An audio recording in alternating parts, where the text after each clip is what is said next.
రాష్ట్రంలో కూటమి భారీ విజయం సాధించింది. బహుశా చంద్రబాబు నాయుడు గారు అలాగే పవన్ కళ్యాణ్ గారు కూడా వాళ్ళు కూడా ఇమాజిన్ చేసి ఉండరు ఇంత మెజారిటీ సాధిస్తామని, అండ్ ఆల్మోస్ట్ ఇలా క్లీన్ స్వీప్ చేస్తామని. అలాగే జనసేనకు సంబంధించి 100% విన్నింగ్ స్ట్రీక్ ఇక్కడ క్యారీ అయిందని చెప్పాలి. 21 సీట్లకి 21 సీట్లు గాను జనసేన గెలవడం జరిగింది. సో రాష్ట్ర వ్యాప్తంగా తెలుగుదేశం కార్యకర్తలు కావచ్చు, జనసేన కార్యకర్తలు కావచ్చు సంబరాలు అయితే స్టార్ట్ అయిపోయినాయి. అలాగే నిన్న జనసేన కార్యాలయానికి చంద్రబాబు నాయుడు గారు కూడా వచ్చి పవన్ కళ్యాణ్ గారికి అభినందనలు తెలియజేయడం జరిగింది. మరి ఈ విధంగా ఓవరాల్గా అసెంబ్లీ సీట్లు జిల్లాల వారీగా ఒకసారి ఎన్నో చూద్దాం. అలాగే మనకి లోక్సభ స్థానాల్లో ఎవరు ఎన్ని సీట్లు గెలిచారో చూద్దాం. ఒకసారి ఆర్టికల్ చూసుకున్నట్లయితే మనకి సాక్షిలో ప్రచురింపబడింది. చాలా కష్టతరంగా వీళ్ళు ఇక్కడ వేయడం జరిగింది. మొదటి 3 స్లైడ్స్లో మనం చూసుకున్నట్లయితే శ్రీ చైతన్య నారాయణ ఈ యాడ్స్ అనేవి వాళ్ళు వేయడం జరిగింది. సో చాలా కష్టంగా ఈ ఫ్యాక్ట్స్ అనేవి వాళ్ళు ఇక్కడ చూపించడం జరిగింది. ఒకసారి ఓవరాల్ స్టాట్స్ చూద్దాం. రాష్ట్ర ఎన్ని సీట్లు లోక్సభ పరంగా అలాగే అసెంబ్లీ స్థానాలు ఎన్ని వచ్చినాయి ఏంటో ఒకసారి చూద్దాం మనం. సో ఇక్కడ మెయిన్గా మన ఆర్టికల్ చూసుకున్నట్లయితే కూటమి భారీ విజయం. సో వాళ్ళు కూడా ఎక్స్పెక్ట్ చేయలేదు. ఈ విధంగా చంద్రబాబు నాయుడు కూడా సర్ప్రైజ్ అయ్యారు. సో గెలుస్తామని తెలుసు కానీ ఎంత భారీ మెజారిటీ ఇన్ని సీట్ల వ్యవధిలో గెలుస్తామని చెప్పి అనుకోలేదని చెప్పి వారు కూడా స్పష్టం చేయడం జరిగింది.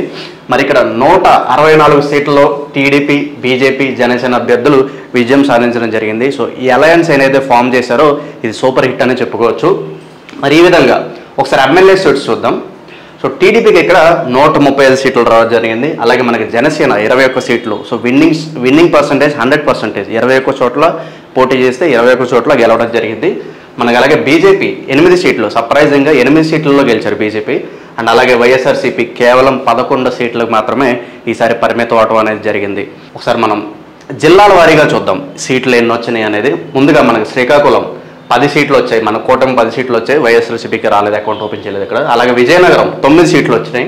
అలాగే మన విశాఖ 15 సీట్లకి 13 సీట్లు అనేది కూటమి గెలిచింది. అలాగే తూర్పుగోదావరి క్లీన్ స్వీప్ చేసేసారు. తూర్పుగోదావరి అయితే మొత్తం ఇక్కడ 19 సీట్లు వచ్చినాయి కూటమికి. అలాగే పశ్చిమ గోదావరి ఇక్కడ కూడా క్లీన్ స్వీప్ 15 కూడా మనకి కూటమికి వచ్చాయి. అలాగే కృష్ణాలో 16. ఇక్కడ కృష్ణాలో సర్ప్రైజింగ్లీ మనకి కొడాల నాని గారు గుడివాడ నియోజకవర్గంలో ఎప్పుడు కూడా 4 టర్మ్లు ఆయన గెలవడం జరిగింది. సో కంచుకోటని చెప్తారు గుడివాడ. ఈసారి నాని గారు అక్కడ కూడా ఓడిపోవడం జరిగింది. సో మినిస్టర్ అయిన కాడి నుంచి ఆయన పబ్లిక్లో ఆయన బిహేవియర్ అనేది అంతగా బాగాలేదు. సో గుడివాడ ప్రజలు ఈసారిని అవుట్ రైట్గా కొడాల నాని గారిని రిజెక్ట్ చేయడం జరిగింది. అలాగే ఇక్కడ మనకి గుంటూరు మనకు వచ్చేసరికి 17 కూడా క్లీన్ స్వీప్ చేయడం జరిగింది. అలాగే మనకి ప్రకాశం 10 సీట్లు కూటమి గెలవడం జరిగింది. అలాగే ఇక్కడ వైఎస్ఆర్సీపీ 2 సీట్లు ఇక్కడ మనకి ప్రకాశంలో గెలవడం జరిగింది. అలాగే మనకి నెల్లూరు 10 సీట్లు కూటమి గెలవడం జరిగింది. అలాగే కర్నూలు 14కి 12 సీట్లు కూటమి గెలిచింది.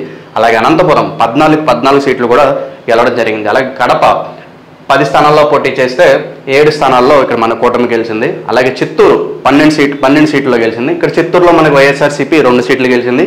అలాగే మనకి కడపలో 3 సీట్లు వచ్చాయి వైఎస్ఆర్సీపీకి, కర్నూలులో 2, ప్రకాశంలో 2, అలాగే విశాఖ 2 సీట్లు వచ్చాయి. ఓవరాల్గా మనకి 11 సీట్లకు మాత్రమే మనకి ఇక్కడ వైసీపీ అనేది పరిమితం అవడం జరిగింది.